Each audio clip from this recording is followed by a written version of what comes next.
Bob Cafaro, welcome to the Plant Yourself podcast.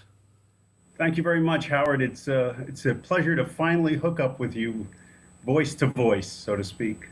Right on. So your story is so amazing. It's chronicled in your book, When the Music Stopped, which I have just finished reading, taking copious notes.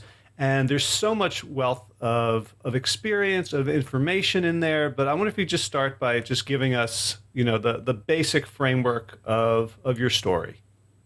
Just to give this in a nutshell, I had just turned 40, December of 1998, started getting numbness in one leg for the first time. Never had anything quite like this. Saw a few doctors. They thought it was just a pinched nerve, nothing to worry about. 2 months later, I started to lose peripheral vision in my left eye. So when you've got a combination of numbness in one leg, loss of vision in one eye, it becomes something of a textbook case of multiple sclerosis unless you can rule out other things.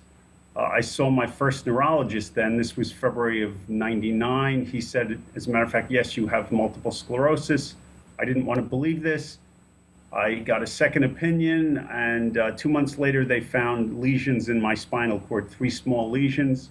I still didn't want to believe I had it. In July of that year, I started to lose peripheral vision in my right eye, which got pretty scary. For the second time that year, intravenous steroids that stabilized the situation for about 1 week. Then things went off the edge of the cliff. I started getting motion sick. I thought it was a stomach bug. It didn't go away. I wound up vomiting, not being able to keep down food, and I wound up in the hospital for dehydration. At that point, the disease had taken over my whole central nervous system. I was incapacitated. I could not use my hands. I was legally blind in both eyes. I was incontinent. I could hardly walk. I was hearing helicopters all the time. My body felt like it was getting electrical current. And at that point, I saw a neuro-ophthalmologist that I had been seeing since February. I failed a basic vision test. I failed a visual field test. And he told me I'd be on permanent disability. And this might be a good time to talk about what your profession was and is. Okay, I'm a cellist in the Philadelphia Orchestra. And the way I start in my book actually is when I get out of the hospital, I was looking for some brightness in my day, and I took my cello out of the case to make sure I could still play. And not only could I not play anymore, I couldn't even line up 4 fingers on one string. I had no coordination. I had no control over my muscles at all. Yeah, so this was really, the end of your professional career, something you've been practicing for your entire life since you were in high school. In addition to the physical symptoms.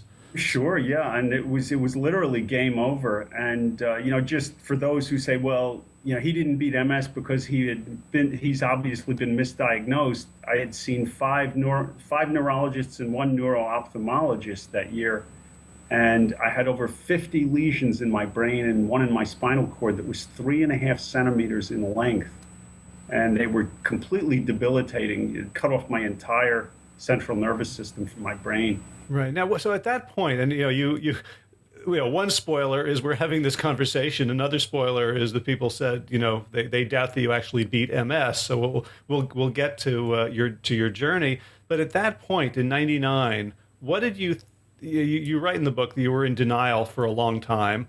But what was your understanding of what MS was and where your life was going with this diagnosis? Yeah, my only previous knowledge of MS was Jacqueline Dupre, the brilliant British cellist, who was so great, and she unfortunately had to stop playing at the age of 26, and she later died from complications of the disease at 42.